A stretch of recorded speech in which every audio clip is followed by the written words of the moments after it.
I turned that hustle into a business. That was the one thing I had to learn, was being a hustler is great, but turning your hustle into a business and becoming a businessman is even greater. Right.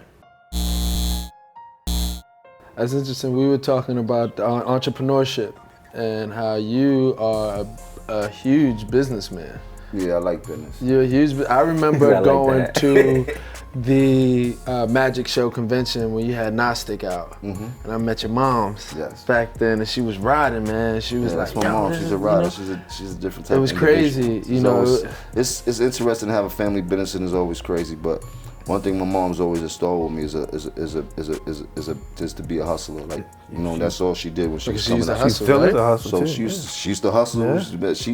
She did a bunch. She graduated from FIT. She used to make clothes. She used to work for like one of them big designers. Famous perfume. She did a lot in her day coming up, and then she got caught up, and then she came back. But one thing I learned from her is that she never stopped. No matter what it was, no matter where she was at, and what part of her life she was dealing with, she always remained to be that same hustler. You know what I mean? Right. No matter what it was, and in turn that turned me into be a hustler, and I turned that hustle into a business. That was the one thing I had to learn, was being a hustler is great, but turning your hustle into a business and becoming a businessman is even greater. Do you think entrepreneurship and owning businesses or starting businesses allows you to find a little bit more of what you want to do down the line?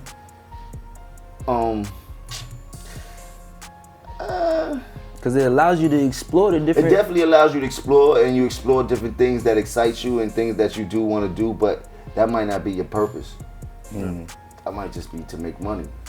I'm just trying to find my purpose in life. I can do a lot of to make money. I do all of this. That shit is easy.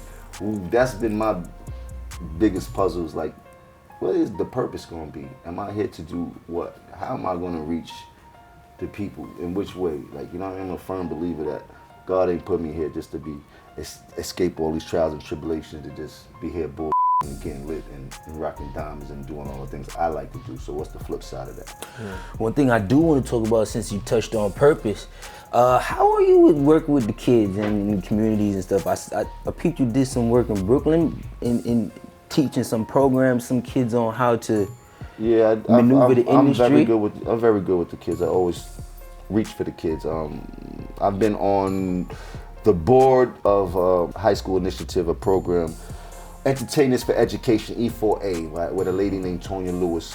Roughly probably this might be going on my 10th year dealing with business with her, and they encourage kids to graduate high school every year and do a bunch of different things for them to participate in so that they can graduate, and every year graduating percentage has gone up. So with that, I always wanted to open up school in Harlem, but that's a whole nother story. So with me telling the lady Tonya Lewis that she said she has the opportunity for me to do something on a smaller scale that can kind of prompt the bigger dream, and that was to teach a curriculum inside a high school for 8 weeks in Grand Street in Brooklyn. Yeah, it was two different high schools it's 3 places I did it at. A high school, 2 different high schools, and then a high school after school program that they run. And it's an 8-week program. It's called Music Business 101.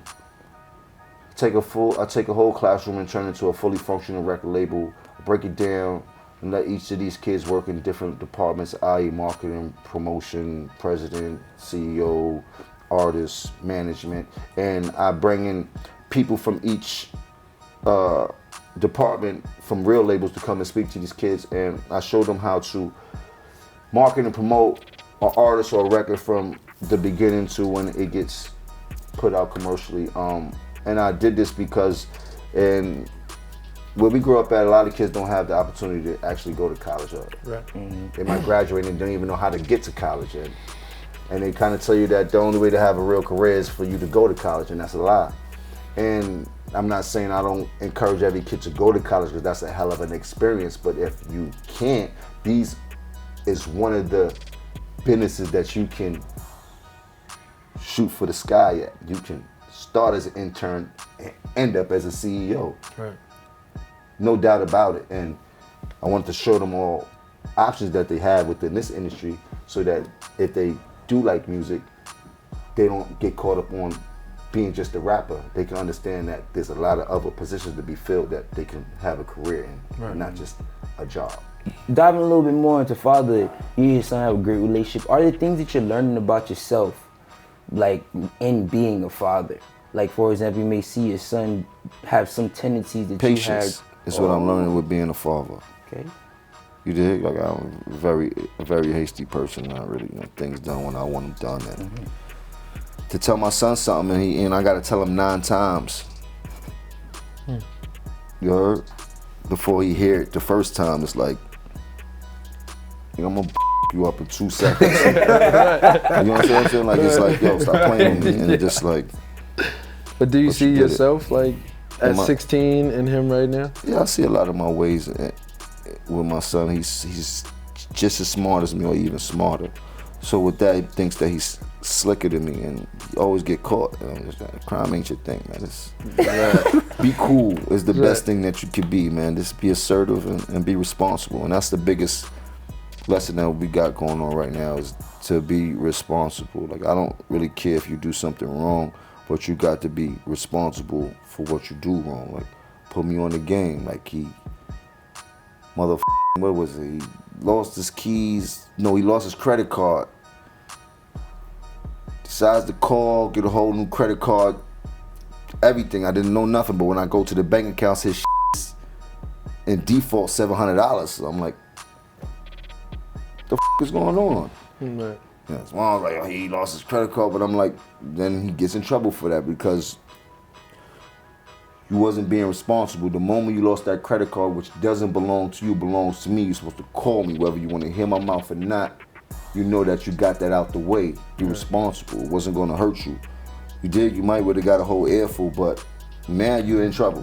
Right. Yep. You know what I mean? And the hardest thing for me is to be a father, is to have to be a dad. Like, they're making me be a dad, bro. You whack for that. Like, you did? Like, yeah, that's an ill statement.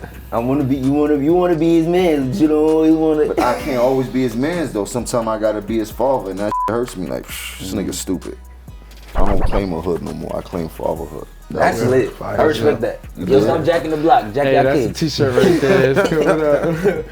But that's serious. That's the hood that's the hood that humbled me the most, was to learn to be a father and to learn responsibility and to teach my kid responsibility. And I'm teaching him still that right now as he's getting older, and he's 16 and he's experimenting. He wants to be an athlete, but he wants to be cool. Like, it's just, it's an ongoing process and shit.